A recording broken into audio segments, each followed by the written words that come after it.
Cours qui est très important, c'est un cours qui est simple, facile à comprendre. C'est le cas des anémies hémolytiques constitutionnelles, c'est-à-dire, on a expliqué dans la vidéo précédente l'hémolyse aiguë et l'hémolyse chronique. On a fait la différence entre les deux états pathologiques. Il faut savoir à chaque fois qu'on a un tableau d'hémolyse aiguë ou chronique, on doit chercher l'étiologie. On a dit dans la vidéo précédente que l'étiologie peut être soit une anomalie de la structure de la globine, c'est le cas par exemple du syndrome thalassémique ou de la drépanocytose, donc ce sont des anomalies quantitatives et qualitatives de la globine. On a déjà expliqué la bêta-thalassémie et la drépanocytose, n'hésite pas surtout à consulter la vidéo.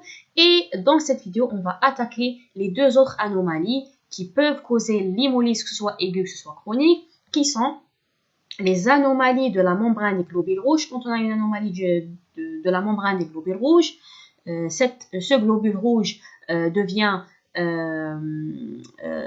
très fragile et donc l'hémolyse aura lieu.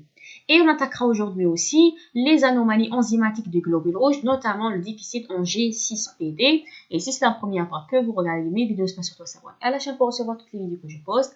Et vous trouverez le lien dans mon Instagram et dans la page médicale, dans la boîte d'infos. Et bien sûr, c'est parti.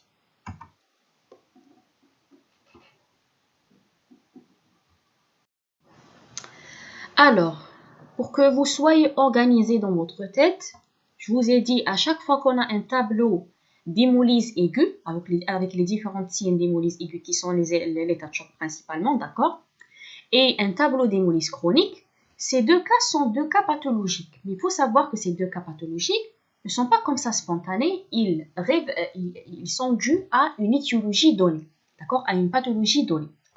Donc, à chaque fois qu'on est devant un tableau d'hémolyse aiguë ou d'hémolyse chronique, on doit chercher l'étiologie. L'étiologie soit une anomalie du globule rouge, soit une anomalie de la membrane, soit une anomalie des enzymes. Là, on les appelle les anomalies constitutionnelles, c'est-à-dire les constituants du globule rouge, c'est-à-dire en rapport avec une anomalie du globule rouge. Comme elle peut être une cause extérieure, qu'on ne va pas aborder aujourd'hui, sont des causes qui sont vastes, soit des auto-anticorps qui vont attaquer les globules rouges de l'organisme, soit une infection, ou comme le paludisme, etc. Donc, les pathologies qui sont extracorpusculaires sont généralement acquises, tandis que les pathologies qui sont constitutionnelles ou corpusculaires sont des pathologies qui sont généralement, c'est pas toujours le cas, mais sont généralement génétiques, d'accord, sont généralement congénitales, d'accord, très bien. Alors, on va voir les anémies hémolytiques d'origine membranaire, c'est-à-dire on a une anomalie au niveau de la membrane du globule rouge, qu'on appelle la pathologie concernée, c'est la sphérocytose héréditaire. D'accord? C'est la sphérocytose héréditaire. C'est quoi la sphérocytose héréditaire? C'est une pathologie où on a une déformation du globule rouge, il devient un sphère. Il devient de forme sphérique alors que la forme normale, c'est une forme qui est biconcave. D'accord? Donc, il va perdre cette forme qui est biconcave. Il va devenir, on va voir la photo, d'accord? Il va devenir un sphère, d'accord? Sous forme sphérique. Très bien. Alors là, le problème avec cette forme sphérique, c'est qu'elle va passer vers la rate, et la rate, comme si elle va trier tout ce qui est globule rouge normal, tout ce qui est globule rouge anormal. Et quand le sphérocyte passe par la rate, il va être détruit. Vous comprenez bien que quand l'hémolyse, on a déjà expliqué ça dans la vidéo précédente, quand l'hémolyse aura lieu dans un tissu, on appelle ça hémolyse chronique. D'accord? C'est pas une hémolyse aiguë. L'hémolyse aiguë survient dans les vaisseaux. D'accord? En intravasculaire. Très bien. Là, c'est un tableau où vous comprenez dès le début que la sphérocytose héréditaire va donner les différents signes de l'hémolyse chronique. D'accord? Donc, cette forme sphérocytaire, elle est liée, vous voyez, à une mutation des gènes codants pour les protéines membranaires du globule rouge. C'est ces protéines qui vont garder la forme biconcave. Quand on a une mutation des gènes qui codent pour ces protéines, on a une malformation du globule rouge. Et là, ces mutations entraînent une perte de la forme discocytaire, comme s'il y a un disque, donc la forme biconcave normale du globule rouge, avec passage à une sphère. D'accord? À une sphère. Alors, les sphérocytes sont sélectivement captés et détruites par la rate. Vous voyez qu'ils sont détruites au niveau de la rate, d'accord? Et quand ils sont détruits par la rate, vous remarquez que le premier signe clinique sera une très bien, splénomégalie.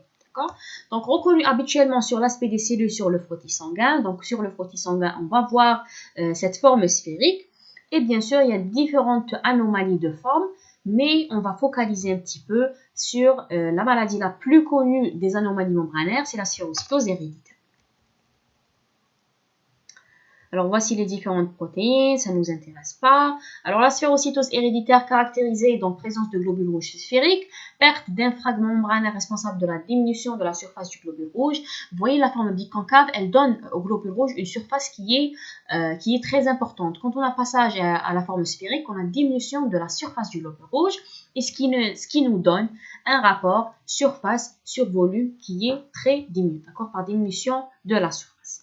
Un peu d'épidémiologie. Alors, la maladie, il faut savoir que c'est une maladie, remarquez bien, c'est toute la gravité de la pathologie, à transmission autosomique dominante, ce qui fait, il nécessite une seule mutation d'un seul allèle pour que la pathologie sera symptomatique ou se manifeste. D'accord ? Dans 20% des cas, l'absence d'antécédent familial, c'est-à-dire automatiquement, si on trouve un cas de sphérocytose héréditaire, c'est héréditaire, c'est-à-dire pratiquement, on doit retrouver la mutation chez l'un des parents.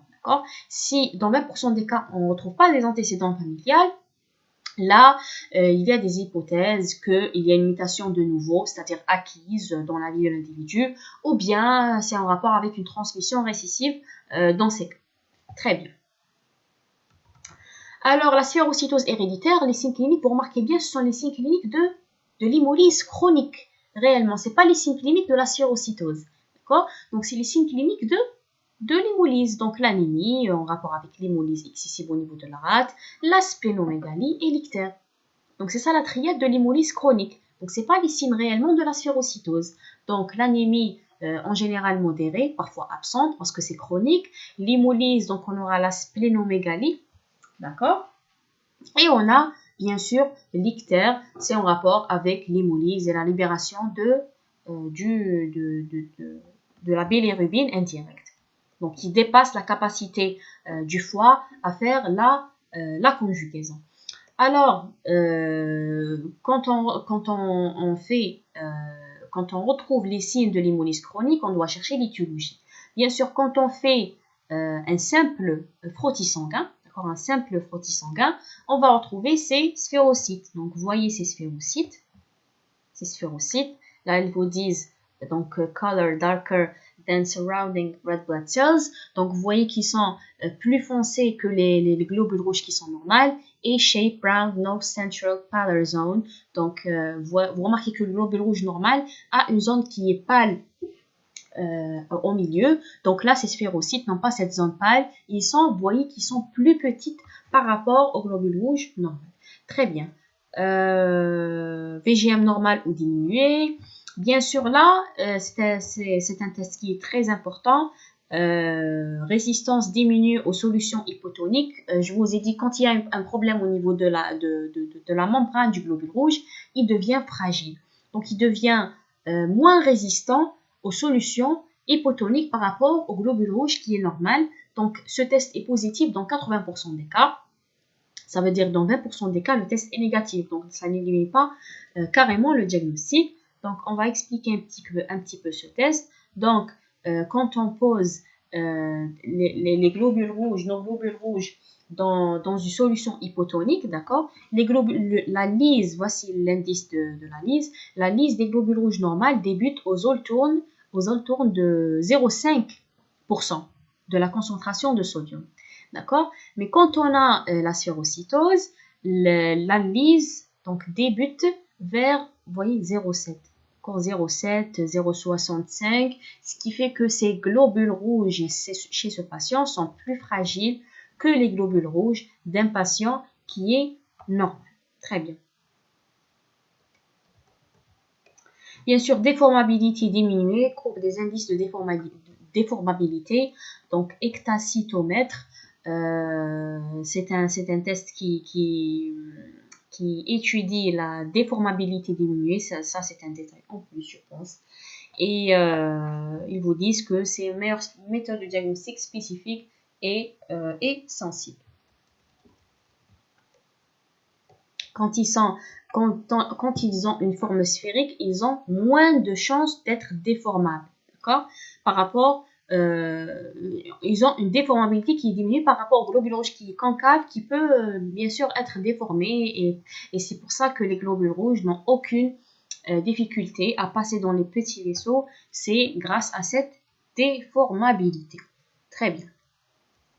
Alors le traitement, vous remarquez bien qu'il n'y a aucun traitement pour la sphérocytose, traitement spécifique, je dis, pour la pathologie elle-même. Donc c'est un problème au niveau de la forme des globules rouges. Donc là, le traitement est carrément symptomatique des signes d'hémolyse. D'accord? S'il y a une splénomégalie qui est très importante, voici les indications de la splénomégalie. Donc la splénectomie corrige la lyse des globules rouges, parce que vous remarquez bien que le problème c'est la rate. C'est la rate qui fait passer les globules rouges et elle trie les globules rouges qui sont sphériques et elle fait la lyse des globules rouges qui sont sphériques.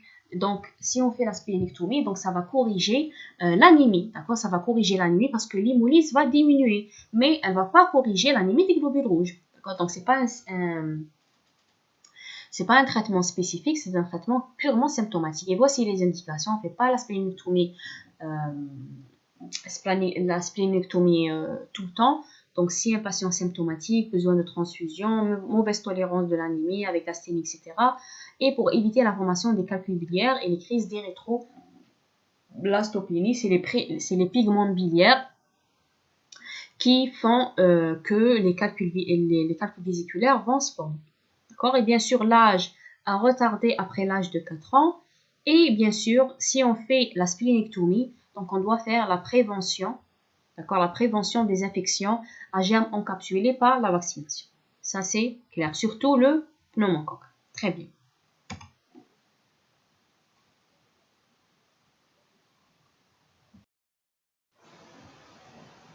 Voilà, très bien. Donc, le traitement est carrément symptomatique. On passe. Et c'est tout pour la sphérocytose héréditaire. Donc, en conclusion, il n'y a pas un traitement spécifique pour la sphérocytose héréditaire. C'est un traitement qui est symptomatique. Quand le patient est vraiment symptomatique, on peut envisager une splénectomie et les transfusions pour corriger l'anémie. Donc, c'est carrément un traitement symptomatique. Voici les autres anomalies de membrane. Je vais l'appeler anomalie de forme plus correctement. Donc, elliptocytose, stomatocytose, etc.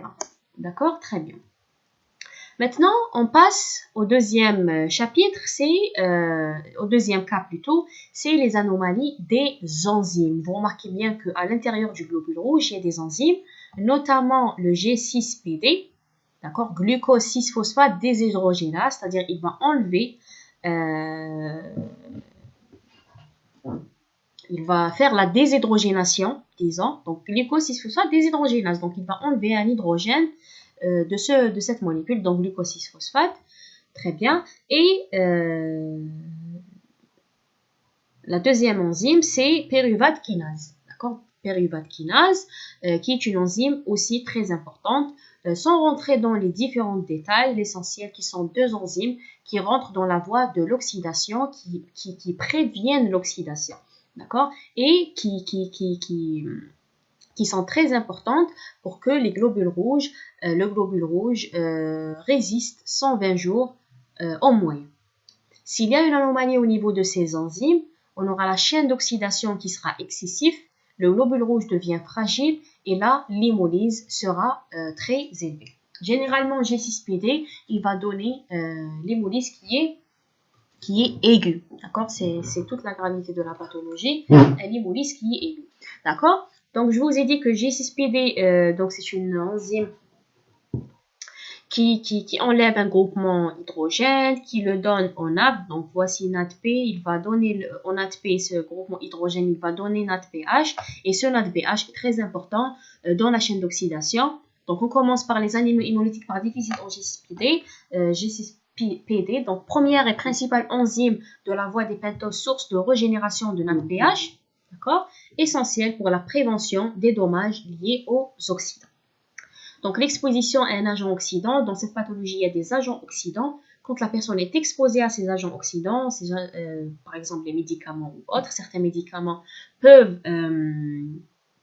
déclencher, si vous voulez, la symptomatologie de la maladie, il va entraîner une crise hémolytique aiguë, c'est-à-dire il va entraîner carrément l'explosion du globule rouge à l'intérieur du vaisseau. Donc en l'absence d'exposition, l'hémolyse est modérée, voire absente. Donc vous voyez que c'est une pathologie qui vient par crise et qui cause un état d'hémolyse aiguë. Donc, un peu de génétique, donc c'est la mutation siège au niveau du chromosome X, d'accord? Donc, les hommes sont symptomatiques, les femmes sont porteuses, d'accord? Nombreuses variantes de l'enzyme. On a la variante d'Afrique où l'activité enzymatique qui est diminuée. Donc, déficit en G6PD, c'est l'activité qui est diminuée, d'accord? C'est l'activité de l'enzyme qui est diminuée. En épidémiologie, vous remarquez que c'est l'enzymopathie la plus fréquente dans le monde, d'accord? Donc, c'est l'enzymopathie la plus fréquente dans le monde. Alors, la clinique, donc, généralement, c'est le sujet masculin, donc, prédominance masculine, d'accord?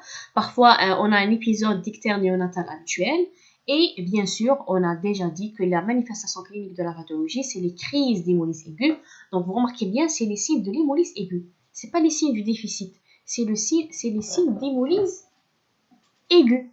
D'accord? Donc, tout ce qui est pâleur, l'hémoglobine qui est libérée dans les vaisseaux sanguins va passer par la barrière de filtration, donnant la coloration rouge, porto aux urines, et il va causer la présence de l'hémoglobine au niveau des urines.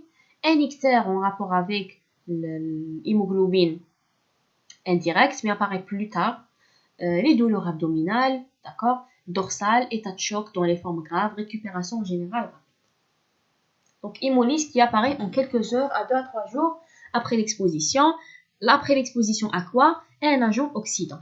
Un agent oxydant, encore plus, il y a ce déficit. Donc, cet agent oxydant va causer tout simplement l'oxydation de ces globules rouges qui sont déjà fragiles et causer l'hémolyse. Les agents oxydants sont multiples, fèves, médicaments, les infections virales, etc. Plus rarement, le déficit en G6PD peut donner un tableau d'hémolyse chronique. Donc, anémie hémolytique chronique peu sévère et nécessiter un support transfusionnel. Mais dans la majorité des cas, il va donner des épisodes d'hémolyse aiguë. Donc, l'hémogramme normal, vous comprenez bien que c'est en crise. Donc, en dehors de ces crises, l'hémogramme, il est normal. En dehors d'un agent oxydant, disons l'activité enzymatique, même réduite, elle est suffisante. Mais quand on a un agent oxydant, cette activité ne sera plus suffisante parce qu'elle est déjà réduite. C'est pas comme le sujet normal. Et donc, on aura l'hémolyse. Donc, l'hémogramme en dehors de crise, il est normal. Donc, c'est une anémie quand elle est présente. Et donc, c'est une anémie normocytaire régénérative parce que c'est une cause périphérique. Donc, c'est l'hémolyse aiguë. Donc, c'est régénératif. Très bien. Donc, sur le frotticorps de Hens, précipitation d'hémoglobine. Donc, déjà, l'hémoglobine s'éclate à l'intérieur des vaisseaux. Il va donner la précipitation de l'hémoglobine. Et bien sûr, diagnostic positif, détermination de l'activité du G6PD. On va trouver une activité qui est diminuée. Bien sûr, le traitement, il n'y a pas un traitement pour le déficit de cette enzyme. Il n'y a pas un traitement spécifique. Il y a surtout un traitement qui est symptomatique. C'est comme la sphérocytose. Donc, surtout préventif, on doit prévenir tout ce qui déclenche ces crises, notamment les médicaments qui déclenchent ces crises, les aliments qui déclenchent ces crises, les infections, etc. Pour l'anémie, les transfusions dans les anémies les plus graves. Et vous remarquez bien que pourquoi la splénectomie elle est inefficace? Parce que l'hémolyse est aiguë. Il survient à l'intérieur des vaisseaux. Il ne survient pas à l'intérieur de la rate. Il n'est pas intratissulaire. Donc, si on enlève la rate, ça sert à rien. Ça sert à rien. Deuxième anomalie, donc anémie hémolytique, c'est la dernière blanche, je pense. Très bien. Alors, anémie hémolytique par déficit en pyruvate kinase. Donc, c'est le déficit enzymatique au globule rouge le plus fréquent en Europe.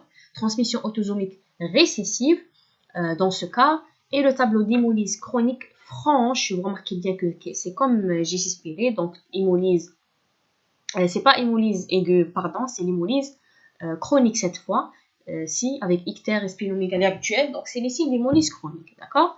Donc, détermination de l'activité enzymatique qui est effondrée.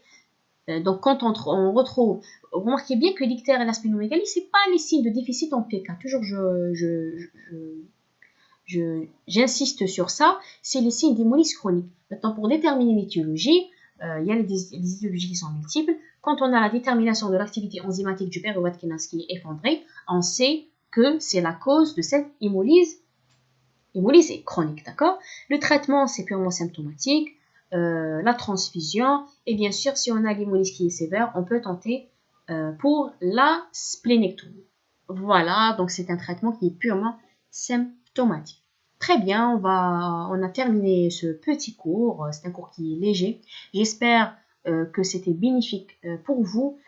Partagez la vidéo et si vous avez des questions, vous pouvez les laisser en barre de commentaires et bien sûr, laissez un petit like et à la prochaine.